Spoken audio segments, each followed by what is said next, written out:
Hello everyone. Please tell me, which city are you listening from? What time is it there? Is everything okay? Or does it feel like someone's watching you? I wasn't supposed to be there long, just a temporary stop, a quiet studio apartment on the edge of the city. While I got my life back together, I was newly single, recently unemployed, and emotionally wrecked after losing both my parents in the span of 8 months. All I wanted was solitude, stillness. A place where I could disappear from the noise. The building was old.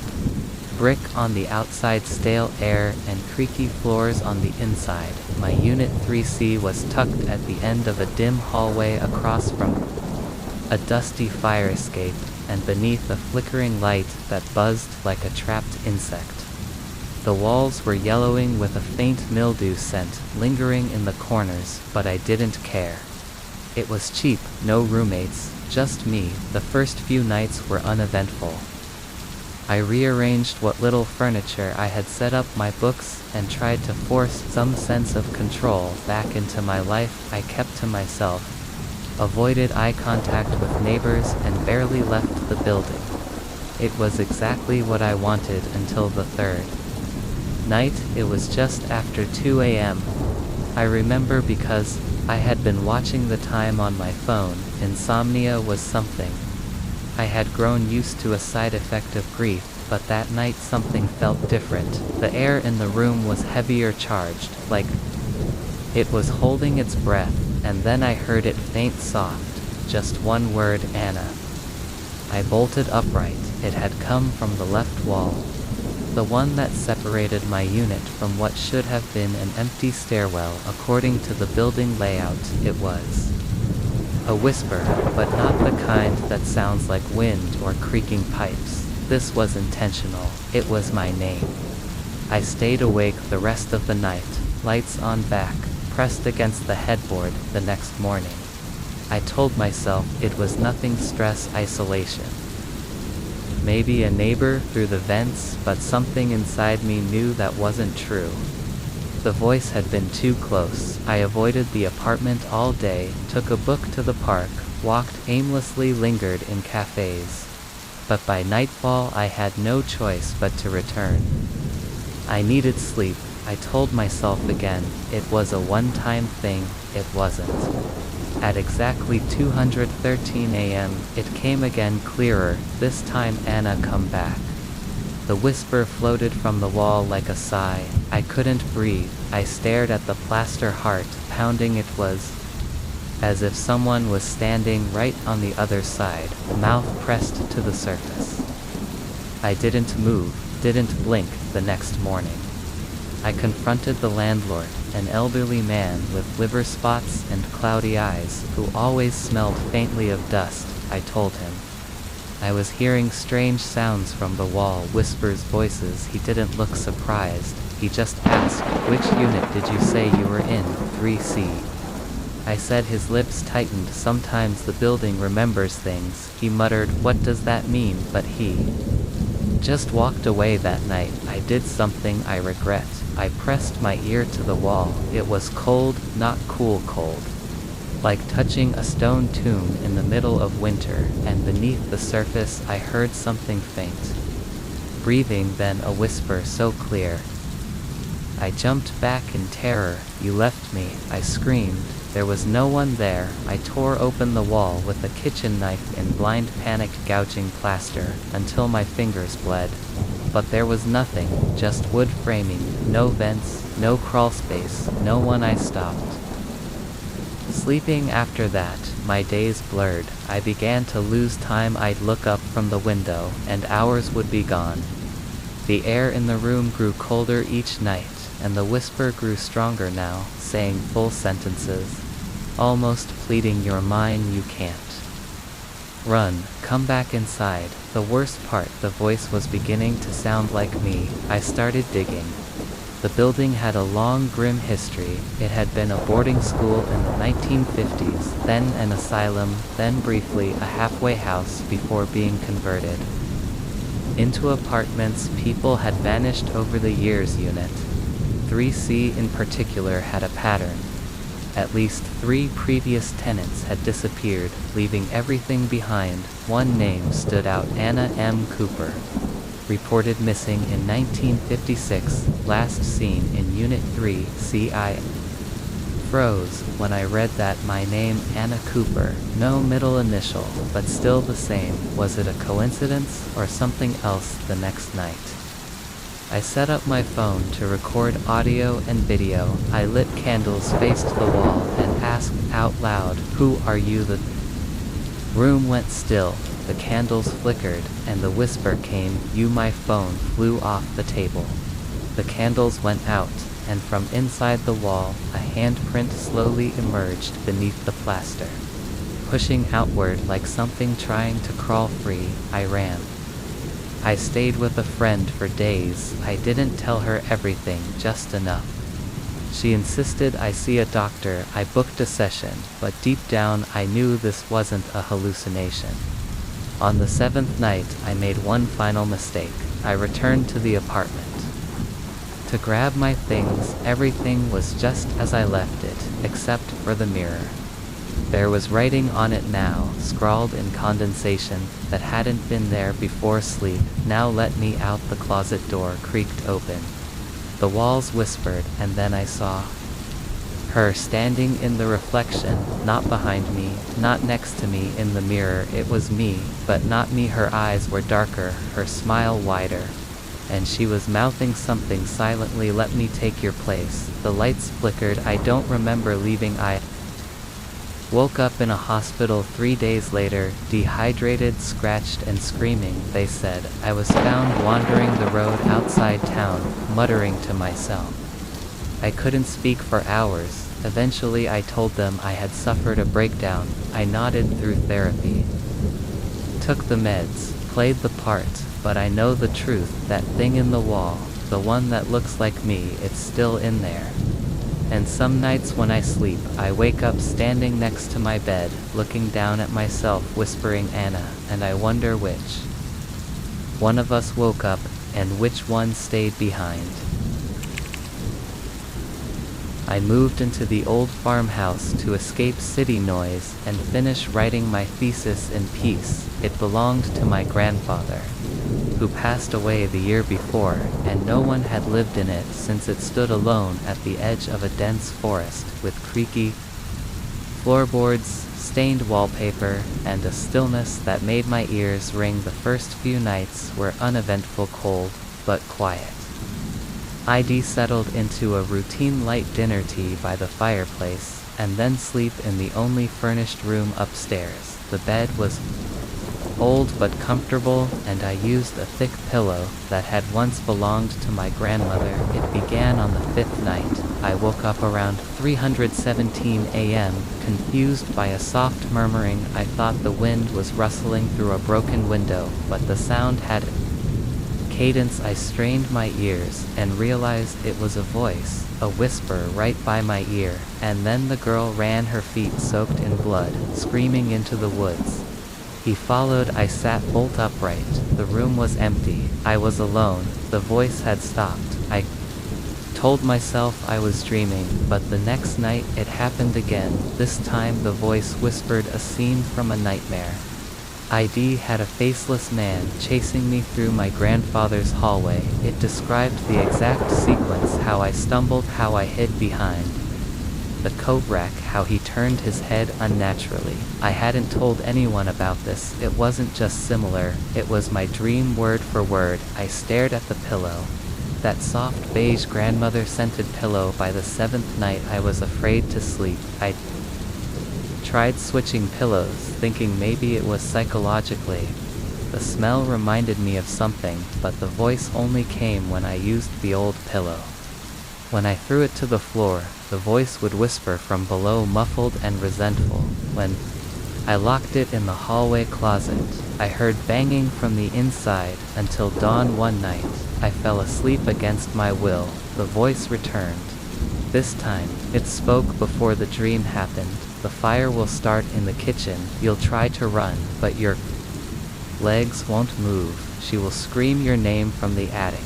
You must not answer. I jolted awake, sweating. There was no fire yet, but the house smelled faintly of smoke. I ran downstairs. The stove was on, even though I hadn't cooked. A dish rag dangled near the flame. I turned everything off, heart pounding. That night I slept in the car. The next day I burned the pillow in the yard. It screamed. Not loudly, but enough like air escaping a throat. It writhed in the flames like a living thing, shriveling, twisting, until it was nothing but ash. I didn't sleep that night, but the next night I did, and I dreamed you shouldn't have burned it. It was trying to help. Now I get to show you the dreams myself. I woke up choking smoke again, but there was no pillow this time, just the impression of a head beside mine on the mattress. I moved out that morning, but wherever I sleep now, I hear the voice. It no longer waits until I dream. It tells me what will happen, and it's never wrong. Last night, the voice whispered, something new. Don't check the closet. You want like what she's become. I haven't looked yet, but I can hear something breathing in there, and I think it dreams too. I met Elise in college, quiet, bookish, sharp-witted. Carried an air of mystery, like she always knew something no one else did. We moved in together after a year of dating, and for a while, everything was normal, almost perfect, until the sleep-talking began. It started with soft murmurs at night, harmless, like any tired brain shuffling through its thoughts, but soon the words took on a structure, something deliberate. She'd mutter syllables in a voice that didn't sound quite like hers, low, rhythmic, like some ancient chant. I recorded it once, played it back in the morning. Elise laughed, a little embarrassed, and brushed it off. Probably just gibberish, she said. Dream garbage, but I'm a linguistics grad student, and gibberish has patterns too.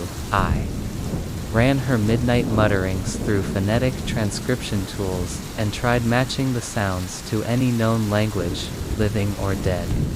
Nothing matched. No roots, no grammar, structure, no human origin. Night after night she spoke. Sometimes she'd weep while doing it, other times she'd laugh. Once her voice shifted halfway through, deeper, like it belonged to someone else entirely. Something else. I stopped recording after that night. Things escalated when she started writing in her sleep. I'd wake up to find symbols scrawled in notebooks, on napkins, even on the bathroom mirrorways, in the same looping, spidery script. She'd never seen them before, and swore she had no memory of getting out of bed. I sent images to a professor who specialized in ancient scripts. He wrote back a week later, I don't know what this is. It resembles pre-Sumerian proto-writing, but it's not right. The stroke patterns are too advanced, too deliberate. Some of these characters seem recent, as if they're evolving. I didn't tell Elise. Not after what I'd seen the night before. She'd sat up in bed around 2:45 a.m. Eyes wide open but completely black, as if her pupils had swallowed the whites. Her mouth moved, but no sound came out. Then, slowly, a humming began, not from her. Everywhere it was like the air in the room was vibrating. When I tried to shake her awake, she whispered one sentence. He hears you listening. The next day there was a fresh message in the bathroom mirror, written in that same language. I don't know what it meant, but it had a symbol, eye recognition thing, that looked like an eye split by a lightning bolt. That night Elise woke up screaming. She clutched her temples, crying, saying something was trying to finish the conversation. We visited neurologists, sleep clinics, psychologists. They found nothing wrong. Perfect brain scans, perfect mental health, no explanation. I tried sleeping in a separate room. The voices followed me, not hers, others chanting the same syllables, sometimes whispering behind the doors, sometimes inside the walls. Then just 2 nights ago I dreamt I understood the language. Not like I studied it, like I remembered it. Elise stood in a dark room surrounded by hooded figures, repeating a phrase over and over. I said it with her. I knew what it meant. It wasn't a prayer, it was an invitation. I woke up with the phrase carved into my arm. No blood, just a perfect line of raised skin last night. Elise looked at me differently. Not like my partner, not like herself. She smiled and whispered in that same alien tongue, but this time I understood. She said, "You listened, now you belong to the voice too."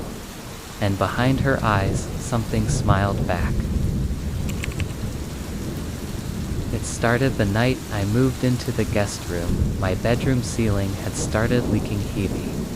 Summer storm sand. The maintenance guy wouldn't come until Monday. I didn't think much of it. The guest room was barely used, but it had a bed, a closet, and a single window that looked out over the backyard. Nothing remarkable. I brought in fresh sheets, fluffed the pillow, and settled in with a sigh. That night I dreamed of drowning dark water, a bathtub overflowing. My hands gripped the edges as something unseen pulled me downward. The last thing I saw before I sank beneath the surface was the bathroom. Mirror fogged, except for a clear circle, where a face watched me from behind the glass. I woke up gasping, heart pounding, and then I heard it, a voice. Soft whispering coming from the pillow, not from outside, not the hallway, or the closet, or a distant radio. From beneath my head he sank, clawing at porcelain mirror, no reflection now. I bolted upright. The room was empty, silent, but the pillow was warm, like someone had just been whispering into it. I didn't sleep the rest of the night. The next day I convinced myself it was just a leftover fragment from the nightmare. Sleep paralysis, maybe stress. I worked late, read until my eyes burned, and climbed back into the guest bed, determined to get a normal night's rest. That night I dreamed of falling down an endless staircase. My legs broke, my jaw snapped against concrete. But I didn't die, just kept falling, bouncing, twisting in the dark. I heard laughter echoing from above. When I woke, I stayed still, listening. At first, nothing. Then from the pillow bones broke, stairs bled. He screamed and screamed, but the echo only laughed. I threw the pillow across the room. The whispering stopped. I left it on the floor and slept without it, using a rolled-up towel instead. The rest of the night passed quietly. But in the morning, the pillow was back on the bed, perfectly placed, plumped. I didn't touch it. But I couldn't throw it away either. Something felt wrong about that, like it was watching me. Waiting. By the fifth night, I gave up and slept in my car. Still had a dream. This time, I was in the backyard at night. Someone stood under the window, whispering up at me. I couldn't make out the words, but I saw their hands were holding something soft white, a pillow. When I jolted awake in the car, I was freezing cold and damp with sweat. I went back inside, just after dawn, exhausted. The guest room door was ajar, the pillow was gone. I checked the closet under the bed, the bathroom, nothing. I turned to leave, and the pillow was on my side of the bed where I had been sleeping before the leak. Centered, waiting. I didn't sleep that night, or the next. When I doze off now, even for a minute, I hear it whispering again, describing dreams I haven't even had yet.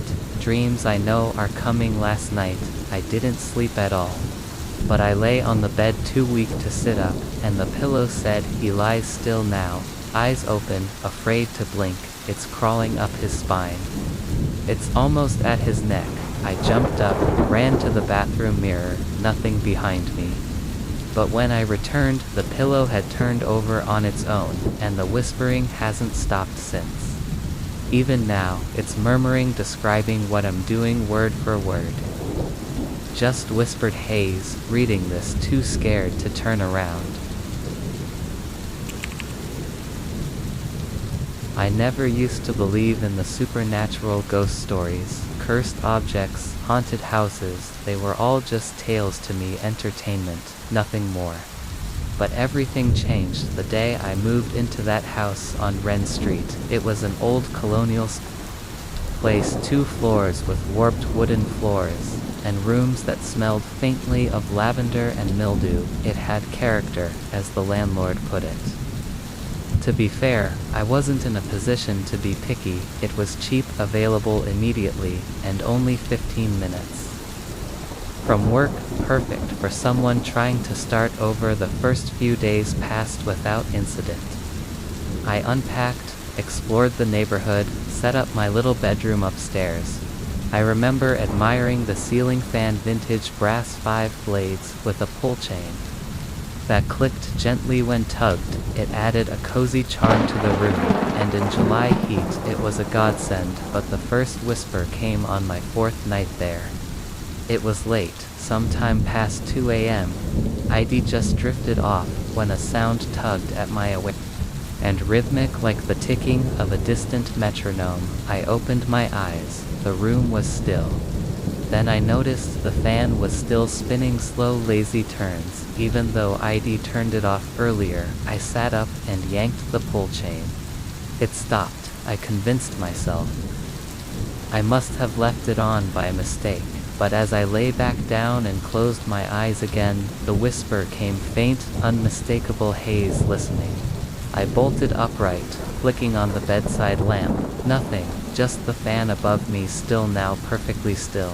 I didn't sleep the rest of that night. The following day I tried to shake it off. Lack of sleep, stress, an overactive imagination, it could be anything. But the whisper returned again the next night, and the night after that. Each time I closed my eyes, it would begin. The fan would start spinning without being turned on, slowly at first, then faster. The whispering would rise in tandem, not loud, but pressing, like voices murmuring just behind the veil of wakefulness. I couldn't make out words at first, only scattered syllables, fragments, things that shouldn't have made sense but somehow did. By the 7th night, it was clear. The fan whispered only when I closed my eyes. I began sleeping on the couch downstairs. No ceiling fan there, only a dusty floor lamp and old floral curtains. I felt safer, but the dreams started soon. After in them, I was always back in that bedroom. Lying in bed, the fan spinning above me, shadows moving on the ceiling, like fingers reaching down, and then I'd hear a voice directly in my ear. You brought us here. I'd wake up, drenched in sweat, the distant sound of blades cutting air still echoing in my head. Things escalated from there. I unplugged the fan, taped the pull chain to the ceiling, took down the wall switch. Didn't matter. Each night it turned itself on again, always around the same time. One night, desperate, I left my phone recording while I slept. 8 hours of audio. I listened to the entire thing the next morning. Silence for the first hour, then a quiet humming. At 2 hours in, the humming turned to whispering, and then he doesn't know yet. Eyes closed, ears open, we're learning his shape. I dropped the phone. After that I contacted an electrician. I told him there was something wrong with the fan, maybe faulty wiring. He came the next day. I can take it down for you, he said, inspecting the base, but this isn't wired to your mains. It has its own independent power source. What I asked? Yeah, he muttered, some sort of self-contained motor, looks custom. I've never seen anything like it. I told him to rip it out. He came down 20 minutes later, pale and visibly shaken. There's something scratched into the motor casing, he said, handing me a photograph on his phone. Etched into the metal, barely legible wear symbols. Ancient-looking, circular spirals, cross hatches, strange runes that seemed to swim. When I stared too long at the bottom, in rough English, it read, Dreamgate anchor vessel. That night I stayed at a friend's house, but even there I couldn't sleep. I kept hearing it, the blades, the whisper calling me back. Over the next few days, things worsened. Mirrors reflected the fan spinning above even though I wasn't in the house. Lights flickered when I spoke certain words, especially fan sleep and listen and my dreams, they stopped being dreams. I began waking up in places I hadn't fallen asleep in, once on the floor curled in a ball, once on the front porch staring at the upstairs window, and once most disturbingly in my own bed with the fan gently spinning above me and a whisper in my ear saying, "Soon you'll spin too." I reached out to a local paranormal investigator. She agreed to visit. She brought equipment, TMF meters, thermal cameras, audio recorders. She stayed overnight in the same room. I waited outside in the morning. She was gone. All her gear remained set up, powered on, but she had vanished. Police couldn't find any trace of her, but the audio recording she left behind. It starts normally, her voice narrating, then comes the sound of the fan. The whispers start around midnight by 313 a.m. The audio shifts like someone pressed fast forward and reverse at the same time. Then a voice, clear, cold, one more turn, and then silence. I tried to leave the house after that, packed a bag, booked a hotel, but when I turned to leave, the door wouldn't open. None of them would. Windows stuck, phone dead, even time felt different. The clocks spun backward for a while, then stopped completely. Now I sit here in this room beneath the fan. I haven't slept in 2 days. My vision blurs. My limbs are heavy. The whispering starts earlier now, even with my eyes open, and the fan never stops. It spins for something, for someone. And I think it's waiting for me to finally close my eyes for good, to dream forever. I don't know if you'll read this, or if this file will even send, but if you find this house, don't go into the bedroom, don't lie down. And whatever you do, don't look up, because once you hear the whispers, you never stop spinning.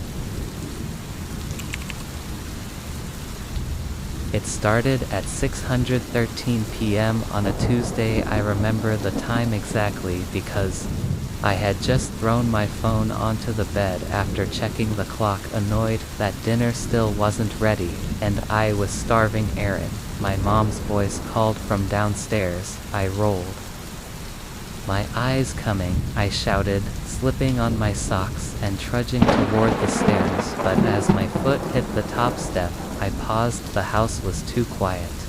No clatter from pots and pans, no hum of the TV, no scent of food, just silence. "Erin," she called again. Time softer, like she was just around the corner, but the voice didn't echo the way it normally did. It sounded flat, like it was being played through a speaker with the treble turned all the way down. Still, I descended slowly. "Mom," I called, reaching the bottom step. No answer. I checked the kitchen, empty. Living room empty. Garage empty. That's when I remembered Mom had texted me earlier. She was working late tonight, wouldn't be home until after 10. I pulled out my phone, checked the message again. "Dinners in the fridge, love you, sent 4:17 p.m. I stood frozen in the hallway.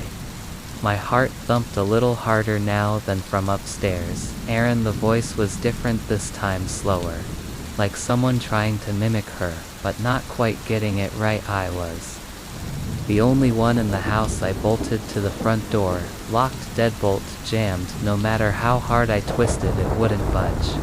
My hands were slick with sweat now. Behind me, a faint creak from upstairs. I turned slowly, looking up at the dark hallway. At the top of the staircase, my bedroom door was open now. I hadn't left it open. Something moved just beyond the threshold. A shadow wrongly shaped, too tall to still come up. "Sweetheart, I need your help." I backed away. That voice again, not my mother's. Not really. It carried too much breath, like the words were being exhaled rather than spoken. I ran to the kitchen, grabbed the biggest knife I could find. My heart was hammering now. I opened the window and tried to climb out, but the glass wouldn't Lift it was as if it had fused to the frame, even the cracks in the window pane pulsed slightly like veins under skin. Then the lights flickered, every bulb in the house buzzed and dimmed, casting everything in a weak orange glow, and I heard it again. Footsteps slow coming down the stairs. "Aaron, come here now." It sounded angry, hungry. I ducked into the pantry, closing the door quietly. I tried not to breathe through the thin wood slats. I could see part of the kitchen. I waited, minutes passed. Then the footsteps entered, but I saw nothing. No one, just footsteps, dust rising on the floor, creaking with every step. Then me phone buzzed. I nearly dropped it. A text from Mom, "Be home soon. Did you eat already?" I shakily typed, "Are you here? Someone's pretending to be you." Almost instantly, she replied, "What? I'm still at work. What's going on?" Before I could respond, something slammed into the pantry door hard, once, twice, 3 times. Then the voice came again, this time from right outside the door. "You can't ignore me forever, Aaron. I raised you." I wanted to scream, but I stayed quiet, hand over my mouth, then silence. No footsteps, no voice.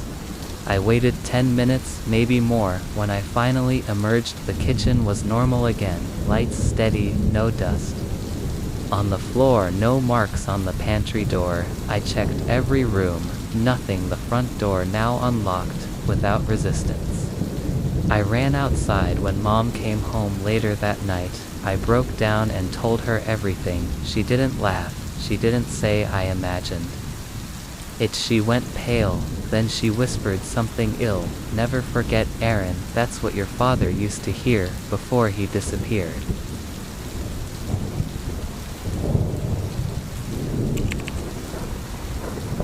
It started one quiet Saturday night. My parents had gone to attend a wedding out of town, leaving me and my younger brother, Ali, home alone. He was 12, too young to be completely independent, but old enough to manage a sleepover without much trouble. We had done this before I was 16, the responsible one. I always kept the doors locked, made sure we ate, and checked in with Mom every few hours. That night felt no different at first. We watched a movie together, played a few rounds of Ludo on his tablet, and then I made him brush his teeth before sending him to bed by 10. He protested a little, but eventually gave in. Ali was always cheerful, and full of mischief, the kind of kid who'd hide under beds just to jump scare you, but that night he seemed tired, really tired. His eyes kept closing during the movie, and he didn't even finish his milk before dozing off in bed. It was around midnight when I first heard the laugh, a small sharp giggle that echoed down the hallway from his room. I was scrolling through Instagram on the couch, half asleep myself, when I paused and listened. Another giggle, then another, louder, longer, as though something genuinely hilarious had just happened in his dreams. I smiled. Maybe he was having a funny dream that happens sometimes, but then the laugh kept going over and over, short bursts, high-pitched, increasingly frantic. It stopped. Silence returned. I waited. My phone screen dimmed, the house completely still. Then a sudden loud burst of laughter came from his room, almost like a shout. That's when I got up. Something about the sound wasn't right anymore. It didn't sound like a 12-year-old's giggle. It sounded forced, dry, and repetitive. Like someone pretending to laugh, or worse, being made to laugh. I opened the door to his room slowly. It creaked a little, enough to make Ollie stir if he was really asleep. But he didn't move. He was lying in bed, eyes tightly shut, mouth curled in a wide smile, and he was laughing. His arms were stiff at his sides, not moving at all. His fingers twitching just slightly, but his face frozen in this strange, unsettling grin. I called out, "Ollie." He didn't respond. "Ollie, wake up." I reached for his shoulder, gently shaking it. Still no reaction, but the laugh continued. Quietly now, but persistent, like something boiling just beneath the surface. That's when I noticed something terrifying. His breath wasn't matching the laugh he wasn't exhaling with each chuckle. It was as if the sound was coming from somewhere else, echoing inside him like a recording being played from within. I felt my stomach twist, then in a single, abrupt second, the laugh stopped. His mouth shut, his eyes flew open, but he didn't look at me. He stared at the ceiling, unblinking, silent Ollie. I whispered. After a few seconds he turned his head slowly toward me, almost robotically, and blinked. Did I laugh too loud? He asked, voice groggy. Yeah, I said, heart pounding. You were laughing in your sleep a lot. He sat up, rubbed his eyes and looked confused. I don't remember dreaming. I didn't know what to say.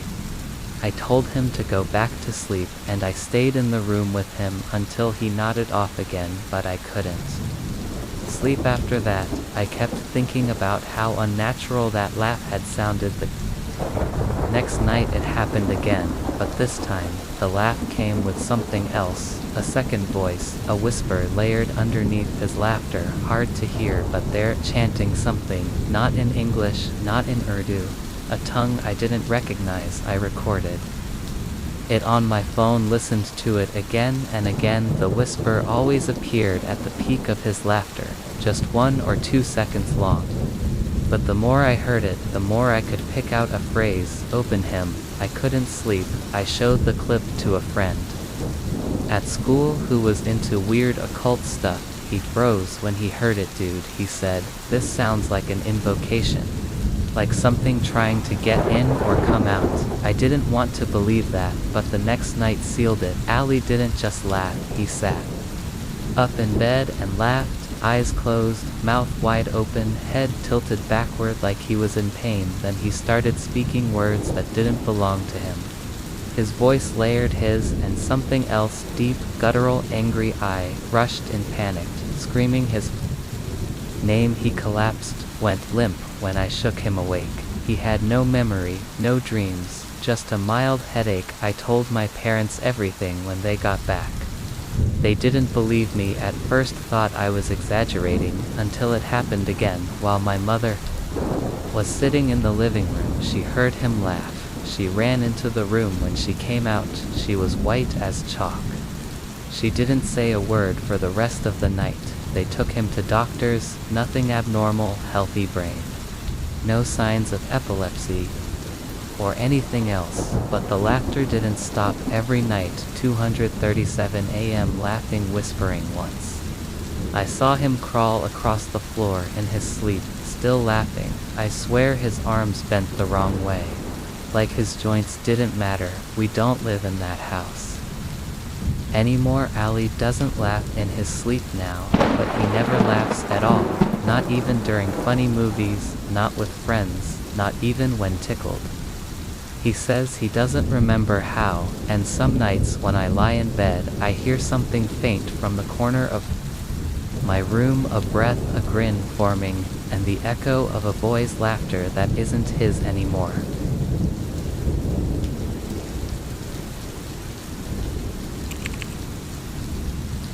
It started on the third night, after I moved in. The house was old, a creaking 1950s colonial just outside the city, one of those fixer-uppers I'd romanticized ever since I was a teenager. The realtor had seemed too eager to hand over the keys, I figured. It was just the housing market. I didn't mind the musty smell of the attic, or the faint stain on the ceiling in the hallway. Old homes had character.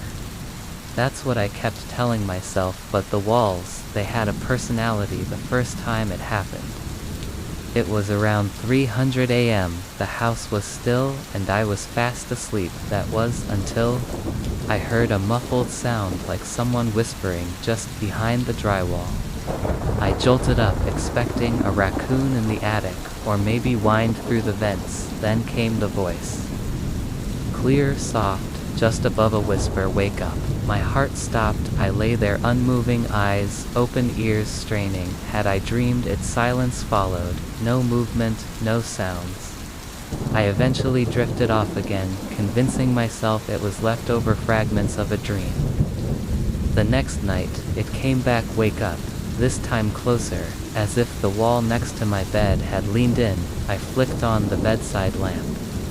The room was empty. I pressed my ear against the wall. Nothing. By night 5, the whispering had a rhythm. Wake up. Wake up, wake up, almost like a chant, always from different sections of the wall.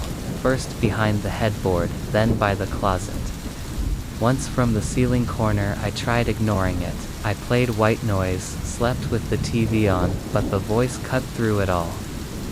And then the wall started replying. I'd whisper why into the dark, and after a long pause, I'd hear.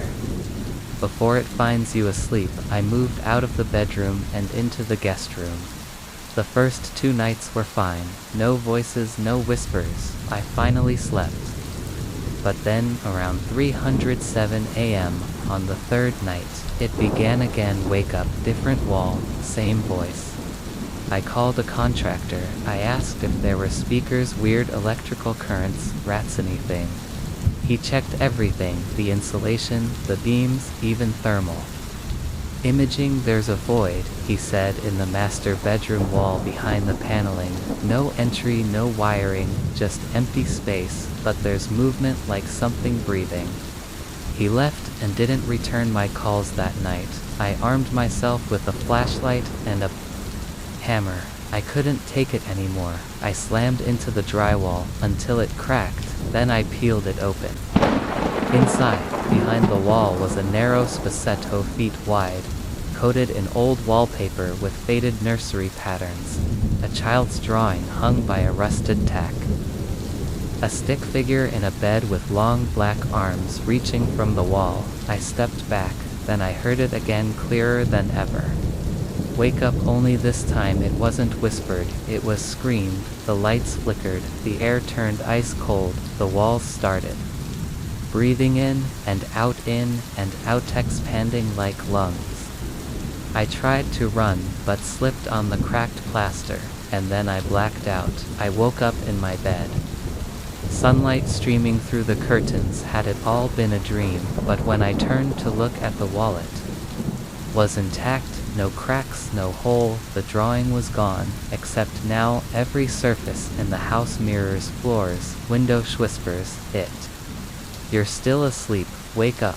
It's in the wall now. I haven't slept since. I don't know if this is a dream or if waking up is the trap, because something in the wall is waiting for me to close my eyes again, and every time I blink too long, I hear scratching like fingernails dragging toward my skull. So I stay awake because the wall keeps saying it. Wake up, and I think it means forever.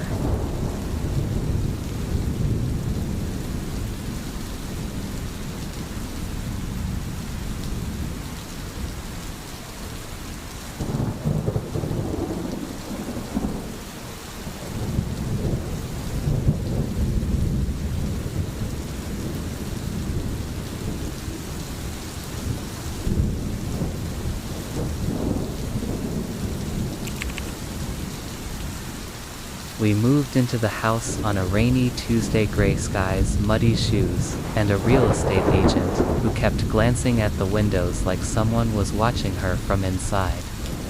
Old wood, she said, when I asked about the creaking houses. Settle with age, you'll get used to it. I never did. The house was nestled at the edge of a town that barely showed up on a map. A small place called Dunsbury Holoquet.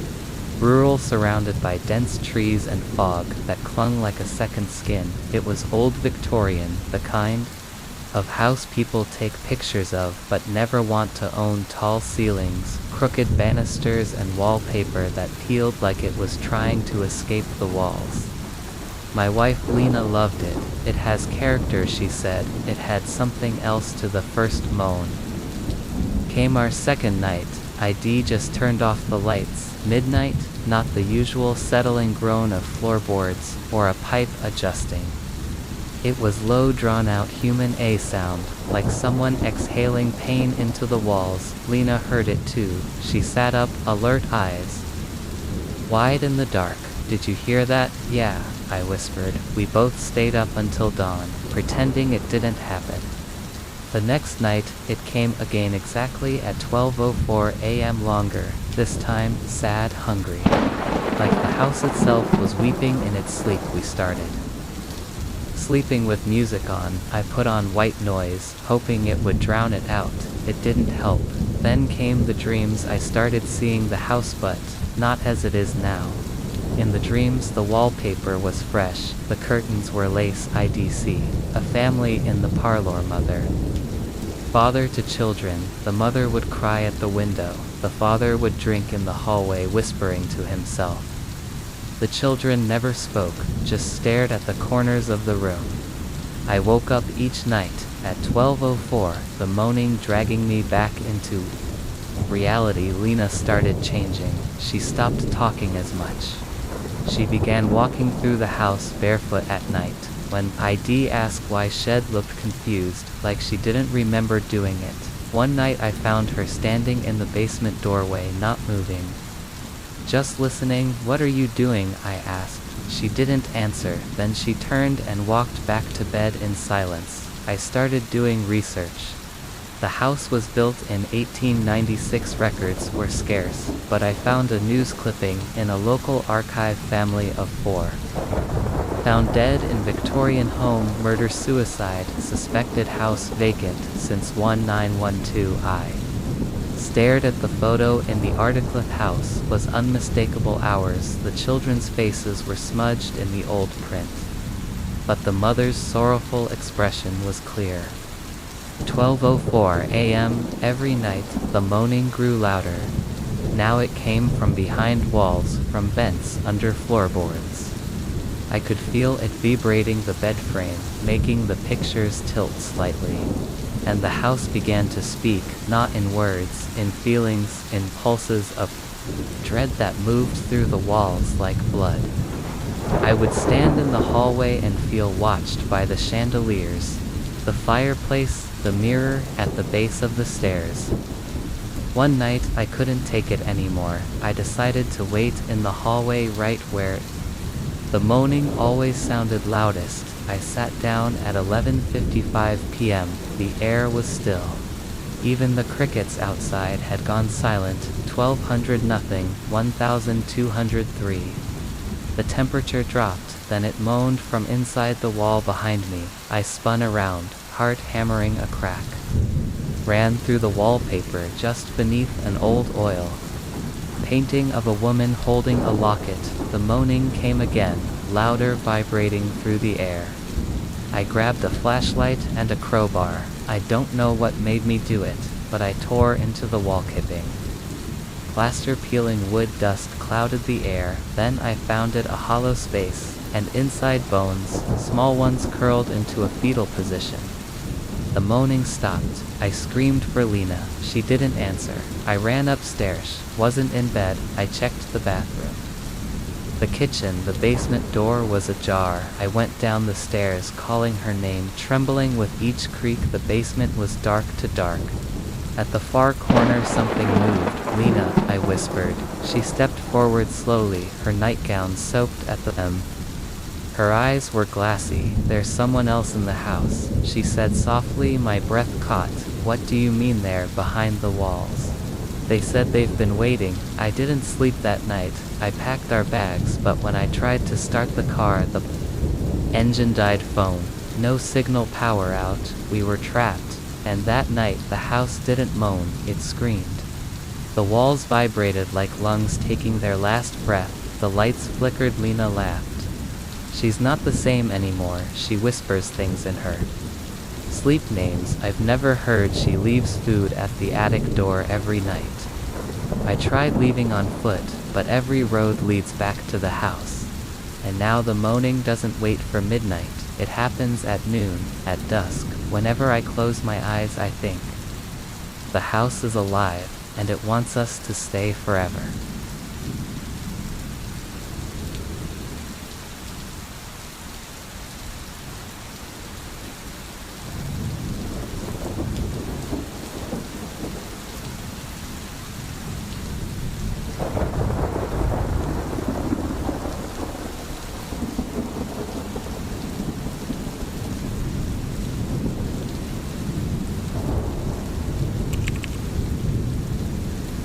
never used to believe in sleep tracking, but after weeks of insomnia, a friend convinced me to try a sleep app.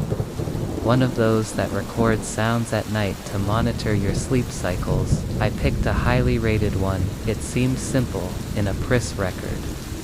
Before bed, and it listens for snoring, talking, or any sudden movements.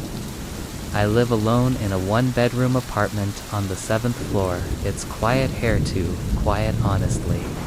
No kids, no dogs, just the occasional creak of the elevator shaft and the hum of streetlights. Outside, the first 2 nights were uneventful. I even felt better knowing I was getting more deep sleep than I thought. The app showed nothing unusual. It played back little audio clips, rustling, a cough, my own mumbling. Then came night 3. I woke up groggy like I hadn't slept at all. I opened the app and saw a red notification. Unusual audio detected 2:37 a.m. I hesitated, then tapped it. The clip played. It was faint at first. Just a low, hummed white noise, then something cut through the static. A scream, sharp, sudden, and definitely not mine. I froze. I replayed it, increasing the volume. The scream was followed by ragged breathing. And then a voice whispering something like, "Hayes, not supposed to hear." Yet another voice, clearer, this time almost amused. "Hayes, waking up too early." I slammed the phone down. I didn't sleep that night. The next day, I checked every door and window. Still locked. No sign of entry. I convinced myself it was a glitch. Maybe a neighbor's TV. Maybe some weird audio artifact. Night 4. I kept the light on, set my phone to record again this time. I left it on the dresser, far from the bed, at 3:12 a.m. I jolted awake to a loud thud from the kitchen. My heart pounded. I stayed in bed, listening. Nothing. The next morning, the app had 6 new audio clips, marked unusual. My hands shook as I played them. Clip 1, a low scraping sound, like furniture being dragged. Clip 2, a whisper, close to the mic, closer than I was. Clip 3, breathing not mine, rhythmic, deep. Clip 4, he doesn't know we're inside. Clip 5, laughter not joyful, choked wet. Clip 6, the sound of my own voice whispering, "Stop, stop, stop." Except I have no memory of saying that. I deleted the app, but that didn't help. The following night, no app, no phone, just sleep. But I woke up to my apartment colder than ever. The thermostat had reset to 13 degrees Celsius. I never set it that low. My phone, which I'd left face down in the living room, had 6 new audio recordings. It wasn't even running the sleep app. I opened one. It was just static. "Then you can delete us, but well, keep recording." I called the app developer in a panic. No answer. Their website gone, just a 404 error. I searched for reviews, hundreds of 5-star ratings, but one stuck out. A single 1-star review from 2 weeks ago. They're not tracking your sleep, they're practicing their timing. It was the only review from a user who hadn't posted anything since. I checked again that night. No recording app, no background services, nothing was running. Still, at 2:41 a.m., my phone buzzed. Once a new voice memo appeared, untitled. I pressed play. It was Mekriing, begging, "I'm sorry, I didn't mean to listen. I just wanted to sleep." Then a voice, familiar now, "But we're not done with you yet." I threw the phone in the trash, bought a new one, slept with it off still. I woke up last night to a faint scream. No phone, no app, just the scream from under the bed.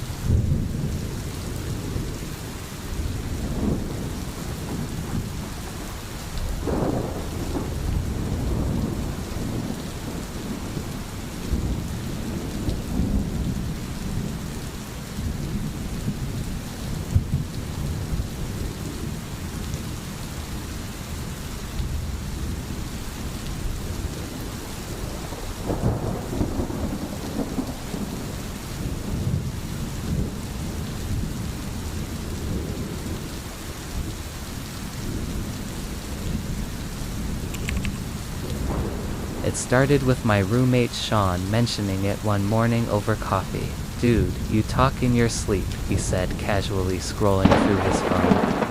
I looked up. "Really? Yeah, last night was the weirdest one though. You were mumbling something over and over again. I think it was Latin or something. It actually freaked me out."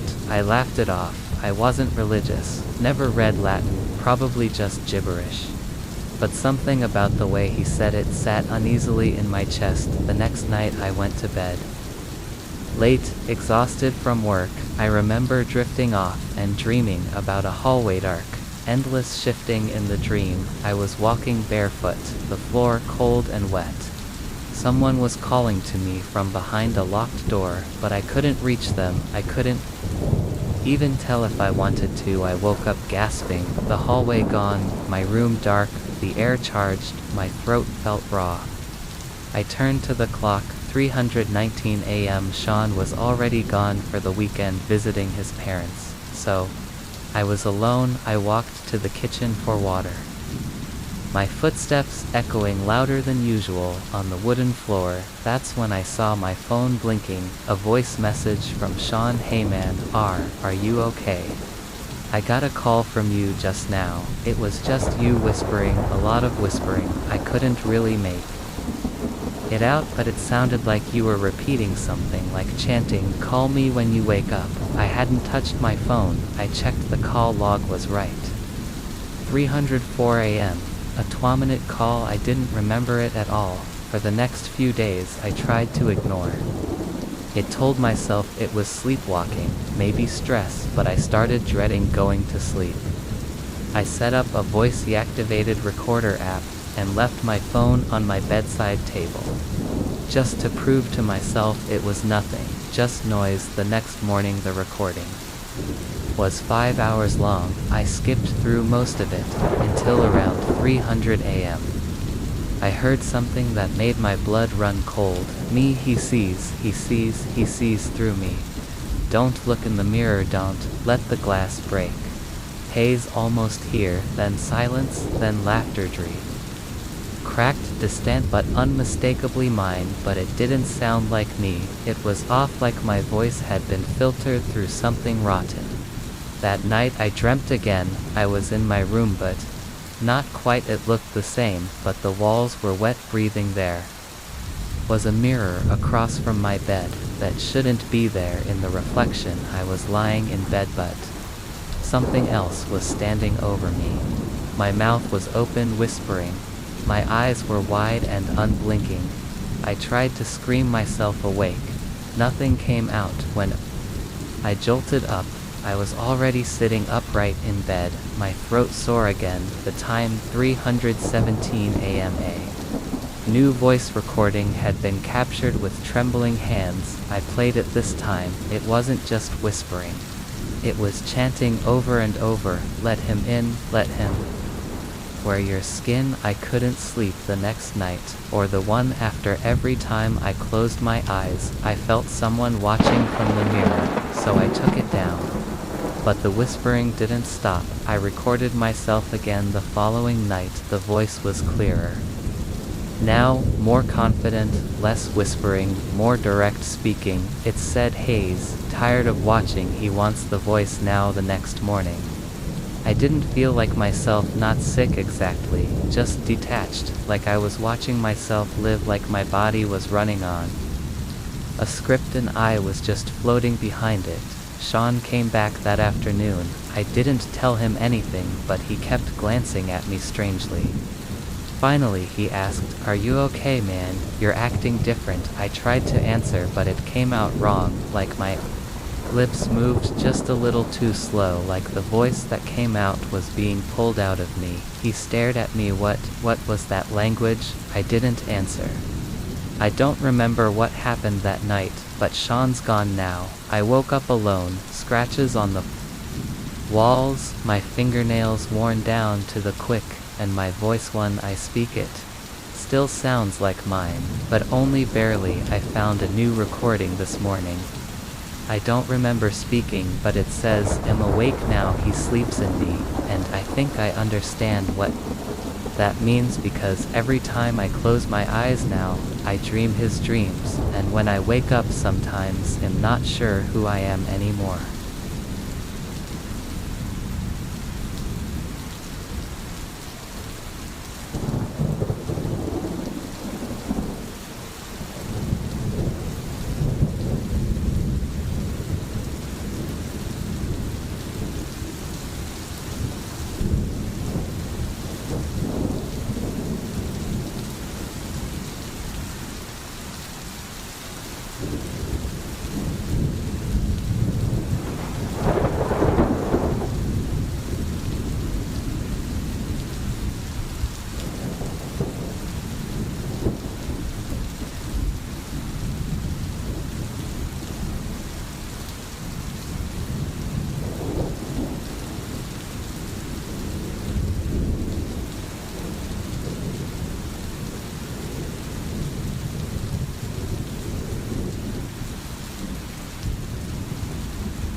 I had just moved into the small rental cottage by the woodshed, isolated and exactly what I thought I needed to finish my thesis in peace.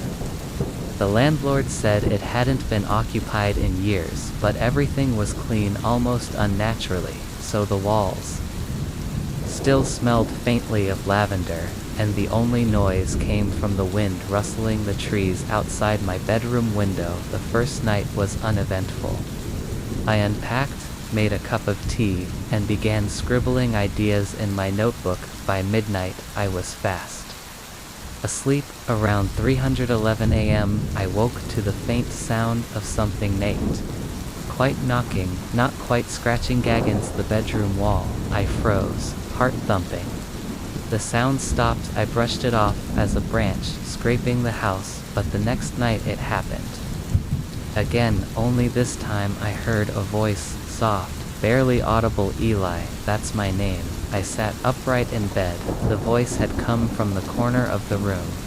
A place cloaked in shadow, despite the weak moonlight filtering through the window. Eli, can you hear me? I didn't respond. I held my breath, straining my ears. No more sounds. I turned on the lamp, checked the corners. Nothing. Silence returned, though the quiet now felt crowded, heavy. The voice returned the following night. Eli, please answer. It was clearer. Now undeniably female, gentle, desperate. There was something intimate in the way it said my name, like someone who'd known me for years, but that was impossible.